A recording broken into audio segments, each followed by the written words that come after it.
Takaful dan pelaburan, mengapa kena seimbang? Itulah topik kita pada hari ini. Assalamualaikum dan salam sejahtera, dan bersama dengan saya, hos anda Yasmin Hani dalam rancangan Sembang-Sembang ASMB 2022. Baiklah, pengurusan wang membabitkan beberapa perkara penting seperti pelaburan dan perlindungan risiko, yang mana jika kedua-dua perkara ini diuruskan dengan betul, ia akan membantu kita untuk memiliki kewangan lebih selesa dengan mengoptimumkan pulangan daripada setiap ringgit yang diterima. Baiklah, bersama dengan Hani hari ini, takkan Hani sorang-sorang aja. Kita bersama dengan tetamu istimewa kita pada hari ini, Encik Alwi Adam, pengasas Ezas Wealth Academy. Apa khabar, Encik Alwi? Baik, Yasmin, macam mana? Alhamdulillah. Ditanya kita balik. Sukalah. Dia nampak selesa dekat situ. Okey, Encik Alwi. Ramai penonton dekat luar sana yang belum memahami sepenuhnya konsep perlindungan risiko ni. Boleh tak Encik Alwi jelaskan terlebih dahulu mengenai perlindungan risiko ini dan bagaimana pengurusan risiko boleh diaktifkan dalam perancangan kewangan seseorang? Soalan yang baik sebenarnya. Jadi bila bahagian kewangan kan, biasanya orang hanya nak tengok pulangan. Betul? Tapi lupa ataupun kurang menilai bagaimana modal dia ataupun duit dia mungkin boleh menurun ataupun mungkin boleh hilang. Jadi dekat situlah datangnya konsep perlindungan. Dan perlindungan tu daripada apa? Perlindungan daripada risiko. Jadi dari segi kewangan ni, risiko hilang modal ataupun risiko hilang duit. Ya. So benda ni boleh berlaku kalau kata untuk personal, untuk diri kita sendiri. Kalau berlaku katalah kematian, pendapatan tak ada. Betul. Kalau berlakunya sakit, tak boleh kerja, pendapatan tak ada. Kalau berlaku macam-macam risiko-risiko yang berlaku tu, jadi ada risiko hilangnya duit dan juga ada juga berlaku risiko hilangnya ataupun kurangnya modal kita. Jadi ada dua benda dekat situ.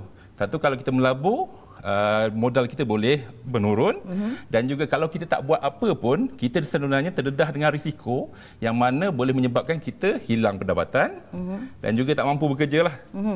Jadi yang itu maksudnya adalah untuk melindung kita daripada risiko-risiko kewangan. Jadi kita tengok dua sudut ni, jadi kita memang kena uruskan sebelum kita nak tengok pulangan-pulangan yang ada tu. Faham, untuk lindungan kita sebelum kita lakukan sesuatu yang melibatkan duit. Jadi maknanya kena tambah duit untuk perlindungan? Jadi untuk kita panggil apa, ambil satu benda yang melindung kita ni mungkin ada kos-kos dia.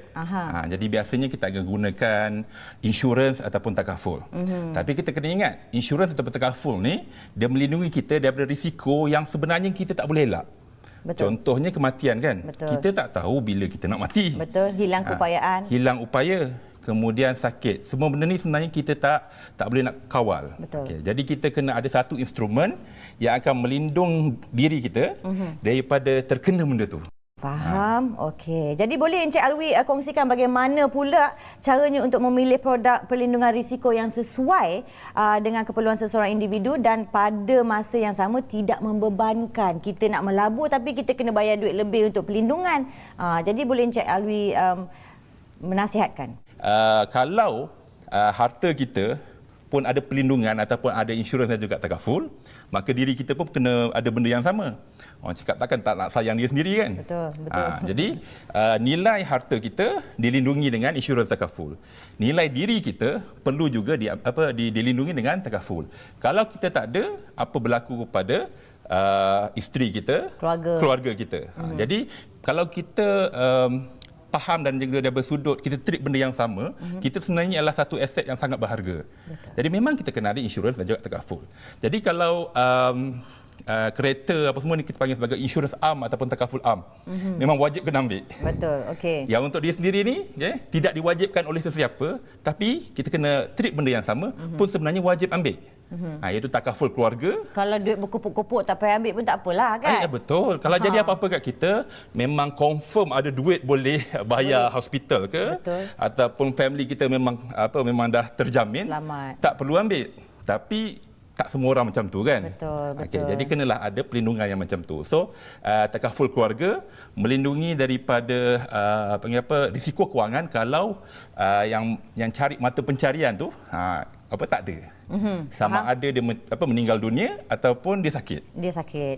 Baik, saya teringat yang saya pernah baca dan ada ejen yang menjanjikan pulangan yang tinggi daripada produk takaful macam ni, malah lebih tinggi lagi daripada ASB. Dalam masa yang sama mereka juga menikmati pelan perlindungan yang dijanjikan. Ya, adakah tawaran seperti ini merupakan satu tawaran yang benar dan boleh dipercayai? Sebenarnya ini sangat-sangat tidak tepat. Satu dari segi fungsi utama dan juga yang kedua dari segi pulangan tu betul ke lagi tinggi. Jadi pelaburan dalam takaful adalah pelaburan unit amanah yang bukan harga tetap. Jadi sebenarnya dia ikut kepada rekod ataupun prestasi unit amanah takaful itu sendiri, dana mana yang dia dicarumkan ataupun yang dia laburkan. Jadi untuk mengatakan lebih tinggi daripada ASB ataupun sangat tinggi, mungkin katanya 15% ataupun 30%, manis. Itu sebenarnya adalah over promise. Janji-janji manis. Janji-janji manis sahaja. Fungsi tak betul. Janji pulangan tinggi pun sebenarnya tidak betul. Walaupun ada kita panggil fungsi kenapa ada investment link tu. Kenapa takaful laburkan duit tu adalah untuk sustainability of the fund. Bukanlah sangat untuk pulangan kepada pencarum ataupun penyumbang tu. Jadi sekarang ni takaful atau melabur antara kedua-duanya ini, mana yang lagi penting ataupun yang perlu didahulukan? Kalau kita tengok aliran ataupun flow pengurusan kewangan, pertama sekali kalau kita dah terima gaji kan, ataupun kita ada pendapatan, mula-mula kita mesti ada simpanan kecemasan. Memang selalu disebut-sebutkan ni. Simpanan kecemasan. Jadi simpanan kecemasan ni adalah kita punya ready cash. Yang kalau jadi apa-apa, kita boleh gunakanlah duit tu. Bulan tu kan. Tabunglah senang cerita. Jadi keutamaan yang pertama adalah simpanan kecemasan tu. Kemudian lebihnya tu kita pergi pada perlindungan. Jadi orang akan cuba untuk berdebatlah ataupun argue sama ada melabur dulu ataupun takaful dulu. Sebaiknya dua-dua sekali jalan. Sekali jalan. Sebab contohnya menyimpan, berapa lama nak menyimpan, kemudian tiba-tiba kemalangan. Betul. In between kan. So baiknya patut selarikan dua-dua tu dalam bajet tu. Baik, faham.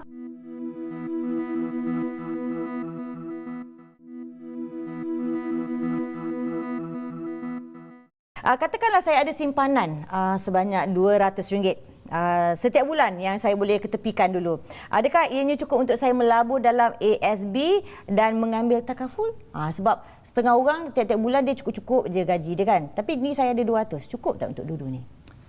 Kalau kita berbalik kepada soalan sebelum tadi ataupun jawapan sebelum tadi, ada 200, 100 masuk SB, 100 ambil takaful. Boleh, tak ada masalah. Masuk.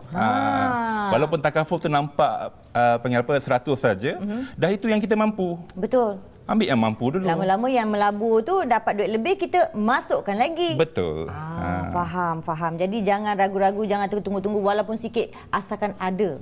Yang paling penting sekali. Baik, terima kasih Encik Alwi di atas perkongsian dan juga penjelasan mengenai perbezaan dan persamaan antara ASB dan juga insurans. Jadi jika kita mempunyai wang yang lebih ataupun ada simpanan yang lebih, adalah terbaik sekiranya kita melabur untuk perlindungan sekali. Betul? Melabur ataupun perlindungan. Yang penting sekali jangan sampai kedua-duanya tak ada, sebab kita tak tahu apa yang akan berlaku pada kita pada masa yang akan datang. Baiklah, pastikan anda semua jangan ke mana-mana. Ini sembang bukan sebarang sembang. Ini sembang-sembang ASMB untuk kita hidup senang.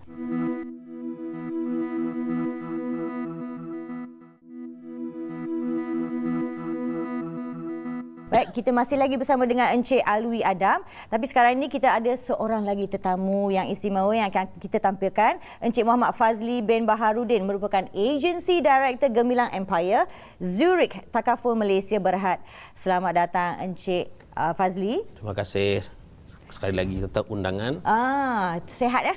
Alhamdulillah masih sihat. Baik, okey. So dalam topik kita hari ini, sembang kongsi inspirasi adalah takaful dan pelaburan. Mengapa kena seimbang? Jadi kita akan terus bersama dengan Encik Fazli.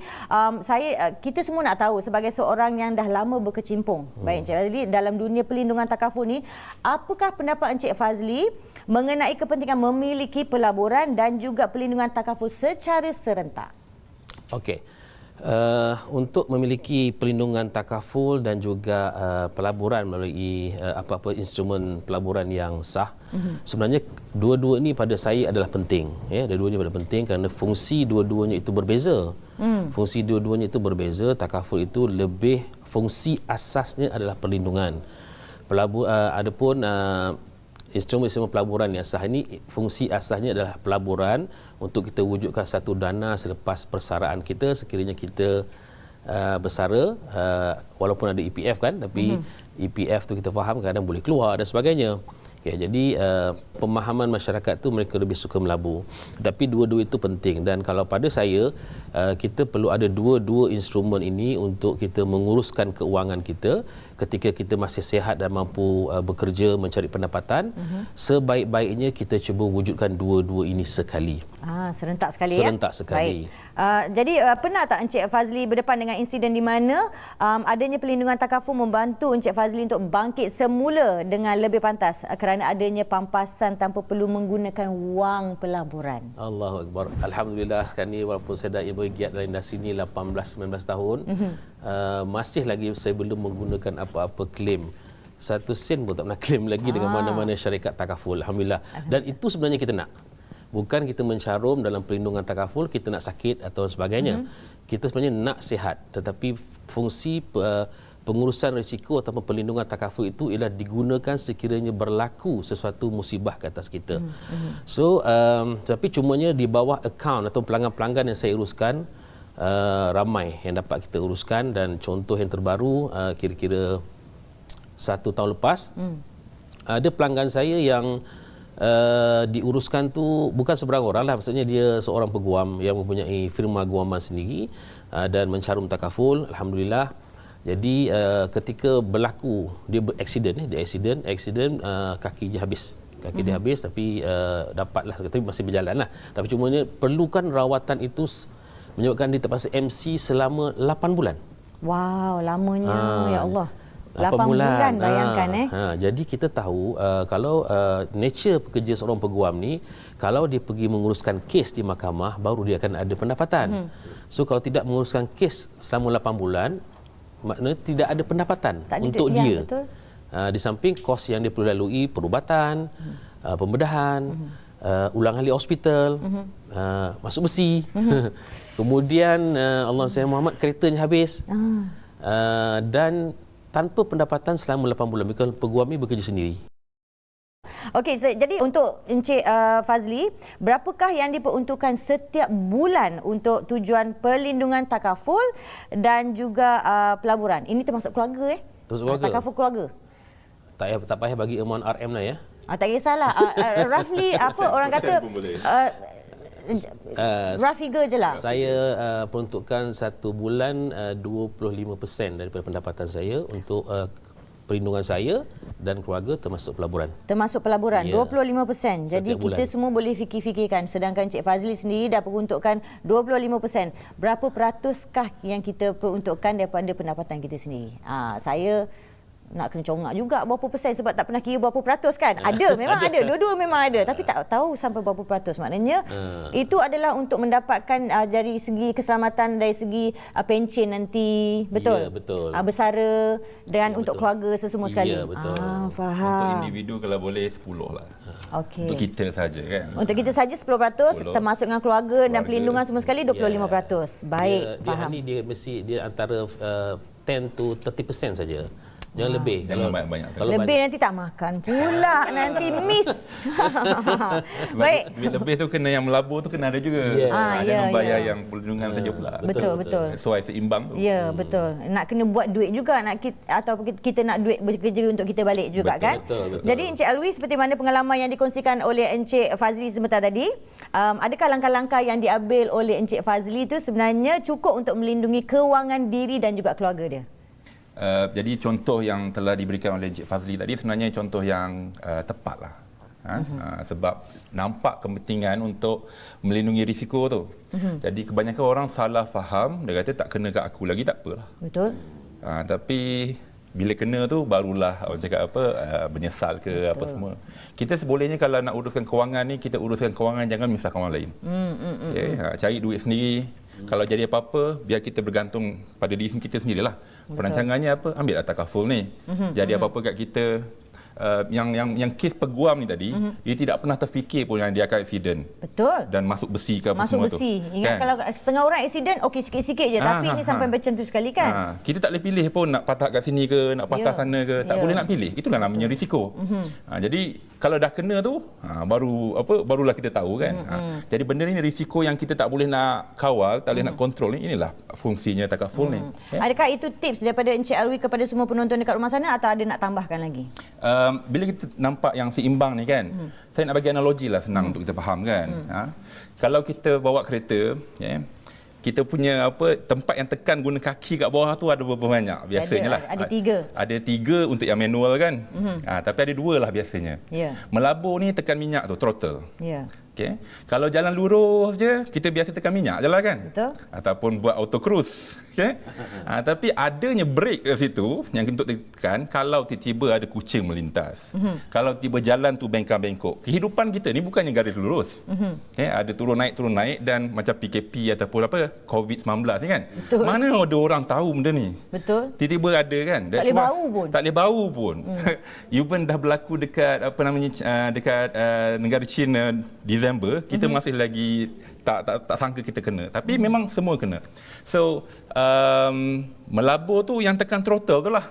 Okay? Tapi jangan tekan kuat-kuat sangat. Kalau kita tak mampu kawal kan, maknanya janganlah risiko sangat. Setakat yang kita boleh hadam. Tapi mesti juga ada brake tu. Brake tu lah yang perlindungan ni. Takaful lah yang brake tu. Bila jadi apa-apa, kita tekan brake. Itulah pengurusan risiko. Dan pastikan kita boleh tekan minyak balik lepas tu. Exactly. Jangan tekan brake padam. Tak bergerak kita, kan? Tak bergerak pula. Tak Itu yang boleh. bahaya. Kita tak nak ya. Baiklah, terima kasih Encik Alwi dan juga Encik Fazli atas perkongsian tadi.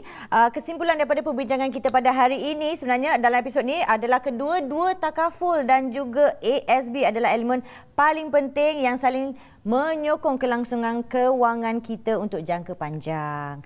Baik, saya harap penonton semua dapat mengambil perkongsian ini sebagai panduan untuk menguruskan kewangan dengan lebih baik.